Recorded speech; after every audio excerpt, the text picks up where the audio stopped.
Międzynarodowy konkurs pianistyczny imienia Fryderyka Chopina odbywa się w Warszawie od niemal 100 lat. To jedna z najstarszych i najważniejszych imprez tego rodzaju na świecie. Jest to konkurs wyjątkowy, poświęcony w całości twórczości jednego kompozytora, Fryderyka Chopina. Co 5 lat pianiści z całego świata przybywają do Warszawy, by walczyć o tytuł najlepszego chopinisty swojego pokolenia. Oczywiście udział w konkursie to niesamowita próba nerwów, co jednak znacznie ważniejsze, to możliwość zaprezentowania swojego talentu milionom widzów z całego świata. Wreszcie znakomita okazja, by rozpocząć wspaniałą karierę. Już sam fakt wzięcia udziału w konkursie chopinowskim to wielkie artystyczne wyróżnienie. 80 uczestników wybieranych jest spośród setek kandydatów. Polska odzyskała niepodległość w 1918 roku. Wkrótce potem, w roku 1925, z inicjatywy pianisty i pedagoga Jerzego Żurawlewa narodziła się idea zorganizowania międzynarodowego konkursu chopinowskiego. Pierwsza edycja konkursu odbyła się w 1927 roku w pięknym gmachu Warszawskiej Filharmonii. Do udziału w konkursowych szrankach stanęło 26 pianistów z 8 krajów. Wśród nich był reprezentujący Związek Radziecki 20-letni Dymitr Szostakowicz, który zresztą żadnej nagrody nie zdobył. Zwyciężył inny pianista radziecki Lew Oborin, zaś miejsca drugie i trzecie przypadły reprezentantom Polski Stanisławowi Szpinalskiemu i Róży Etkin-Moszkowskiej. Druga edycja konkursu odbyła się w 1932 roku. Jednym z jurorów był wielki polski kompozytor Karol Szymanowski, zaś honorowym gościem jury specjalnie na tę okazję przybyły z Francji Maurice Ravel. W drugim konkursie zwyciężył 21-letni emigrant rosyjski z Paryża Aleksander Uniński. Ostatnia przedwojenna edycja konkursu chopinowskiego odbyła się w 1937 roku. Wówczas po raz pierwszy wśród uczestników pojawili się Japończycy, dziś tak dobrze znani ze swej miłości do Fryderyka Chopina, i wzbudzili sensację. Pierwszą nagrodę otrzymał Jakow Zak ze Związku Radzieckiego. Polski pianista Witold Małcurzyński zajął trzecie miejsce. Dla niego szczęśliwe. Konkurs okazał się bowiem początkiem jego wspaniałej kariery.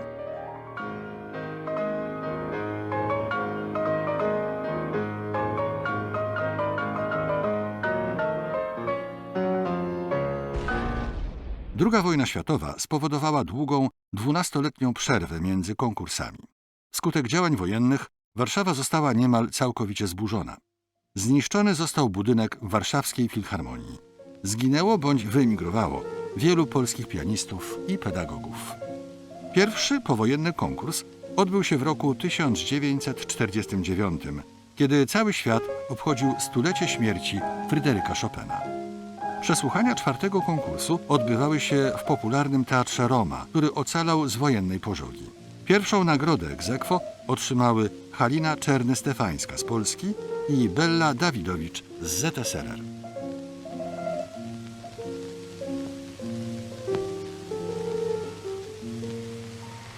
W roku 1955 zainaugurowana została nowa siedziba Filharmonii Narodowej, którą zbudowano w miejsce tej częściowo zburzonej podczas wojny. Piąta edycja konkursu, podobnie jak wszystkie kolejne, odbyła się właśnie tam. Zwyciężył polski pianista Adam Harasiewicz. Drugie miejsce zajął Władimir Aszkenazy z ZSRR, trzecie Chińczyk Fu Song. Konkurs w 1955 roku był nie tylko wielkim wydarzeniem artystycznym, ale i towarzyskim.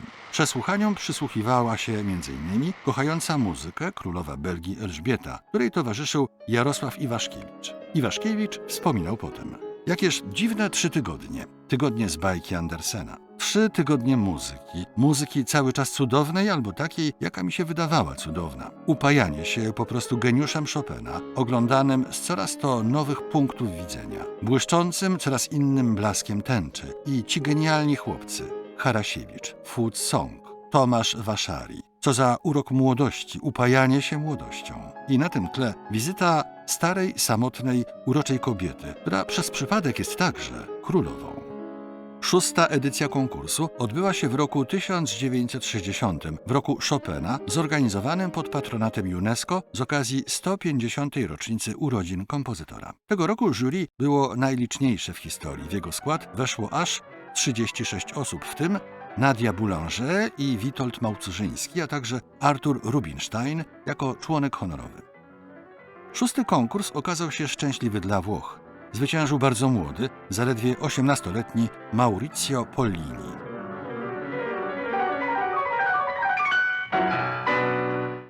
Konkurs chopinowski zakończony. Jury zakończyło swe prace. Werdykt wydany. Pierwsza nagroda 18-letni Maurizio Pollini. Jego interpretacja muzyki chopinowskiej budziła zgodny podziw już od pierwszego etapu. Po raz pierwszy pianista włoski zdobył tę trudną i zaszczytną nagrodę.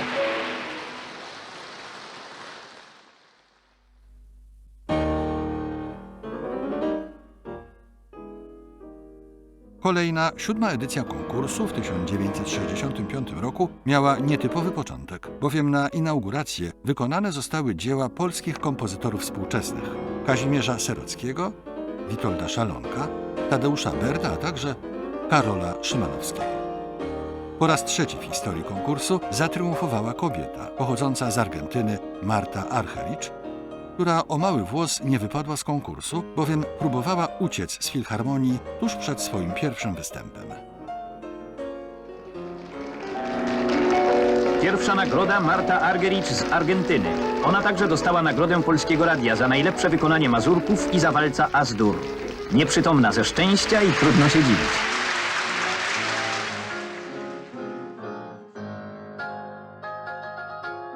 W ósmej edycji konkursu w roku 1970 zwyciężył Garrick Olson ze Stanów Zjednoczonych. Drugą nagrodę otrzymała Mitsuko Uchida z Japonii. Trzecią Polak Piotr Paleczny. Garrick Olson w 2025 roku będzie przewodniczył obradom jury konkursu. W 1975 roku polska publiczność tłumnie przychodziła kibicować reprezentantowi Polski, którym był Christian Zimmermann. Publiczność nie zawiodła się. Zimmermann na 9. konkursie zdobył pierwsze miejsce i niemal wszystkie nagrody dodatkowe. Kolejny konkurs odbywał się w 1980 roku w atmosferze wzmożonego napięcia politycznego. W Polsce był to czas Solidarności i wielkich nadziei na upadek komunizmu.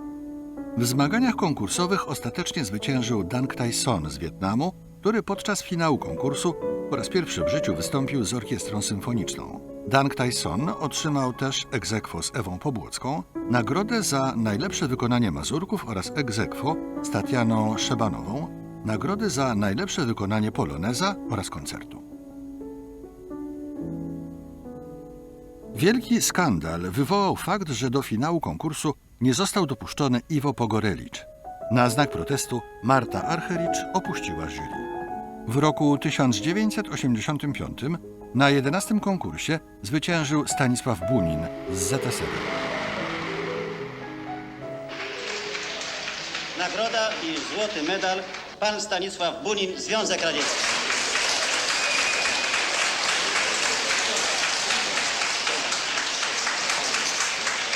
Druga nagroda i srebrny medal pan Marc Laforet, Francja.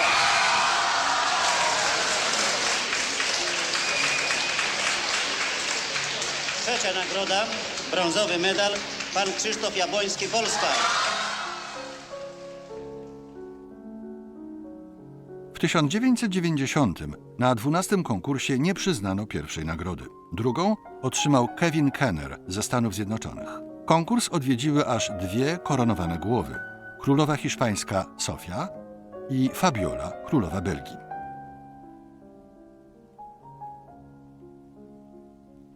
W roku 1995 ponownie, ku wielkiemu rozczarowaniu publiczności i uczestników konkursu, nie przyznano pierwszej nagrody. Drugą nagrodę ex aequo otrzymali Philippe Giziano z Francji i Aleksiej Sultanow z Rosji. Jury 13. Międzynarodowego Konkursu Pianistycznego imienia Fryderyka Chopina zdecydowało nie przyznać pierwszej nagrody,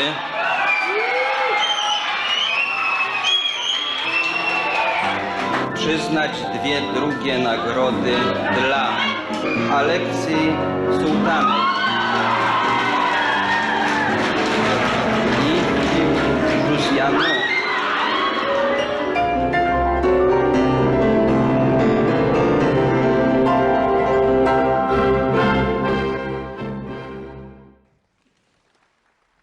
W 14. edycji konkursu w roku 2000 zwyciężył Chińczyk Yundi Li, który z dnia na dzień stał się bohaterem narodowym w swojej ojczyźnie. Charyzmatyczna pianistka Sa Chen zdobyła 4. nagrodę. W 2021 roku po raz pierwszy dołączyła do jury konkursu. 5 lat później zwyciężył polski pianista Rafał Blechacz. On też, podobnie jak niegdyś Christian Zimmermann, otrzymał niemal wszystkie nagrody specjalne. Pierwszą nagrodę otrzymuje numer 5, number 5, Rafał Blechacz. First prize, Rafał Blechacz, Poland.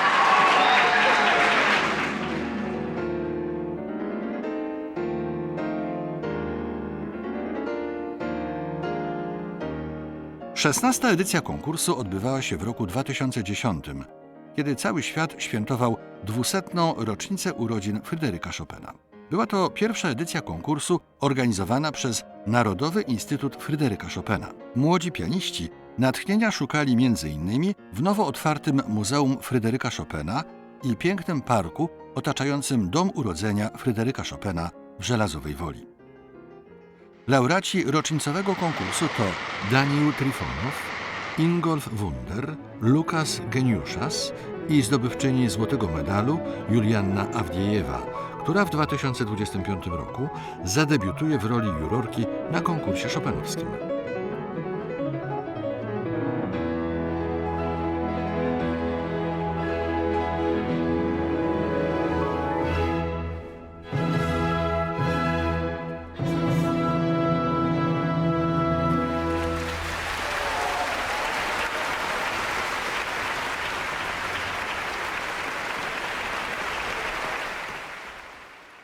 XVII edycja konkursu w roku 2015 była pilnie obserwowana przez media z całego świata.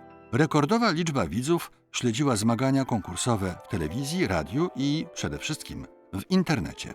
Zwyciężył po raz pierwszy w historii Koreańczyk Son Jin-cho.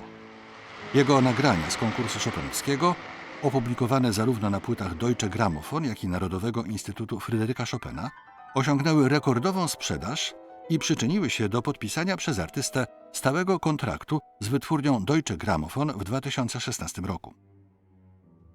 Na podium znaleźli się również pochodzący z Kanady Charles Richard Amelin, Amerykanka Kate Liu, która swoimi interpretacjami i wrażliwością ujęła serca słuchaczy, oraz Eric Liu, który zajął 4. miejsce. Medialne rekordy z 2015 roku zostały pobite w roku 2021 na 18. konkursie chopinowskim. Miał on szczególny charakter, bowiem ze względu na pandemię koronawirusa musiał zostać przełożony o rok. Niemal do ostatniej chwili nie było wiadomo, czy stale zmieniające się restrykcje sanitarne pozwolą na przyjazd do Polski uczestników z zagranicy. Słuchacze czekali w napięciu, wierząc, że będą mogli wykorzystać z trudem zdobyte bilety. Wszystkie miejsca na cały konkurs wyprzedały się w zaledwie 3 godziny. 18. konkurs chopinowski zapamiętamy jednak nie ze względu na pandemię, a wspaniałą atmosferę i znakomity poziom artystyczny. Do każdego etapu jury dopuszczało większą liczbę pianistów niż pierwotnie zakładano. Ostatecznie na podium stanęli Martin Garcia Garcia, 3. miejsce, Kyohei Sorita i Aleksandr Gadzijew, 2. miejsce ex aequo, oraz Bruce Liu, który zdobył pierwszą nagrodę, złoty medal i miliony wielbicieli na całym świecie. Sprzedaż biletów na 19. konkurs chopinowski cieszyła się jeszcze większym zainteresowaniem zarówno w dystrybucji internetowej, przesłuchania finałowe wyprzedały się w zaledwie kilka minut, jak i stacjonarnej, w kasach Muzeum Fryderyka Chopina. Już wieczorem, w dniu poprzedzającym rozpoczęcie sprzedaży, ustawiła się długa kolejka. Znaleźli się w niej nie tylko warszawiacy. Prawdopodobnie najdłuższą podróż odbyli japońscy melomani, którzy przylecieli do Warszawy aż z Australii tylko po to, żeby kupić karnety na konkurs chopinowski. Wysiłek nie poszedł na marne. Udało im się. Konkurs chopinowski to wielkie święto miłośników muzyki.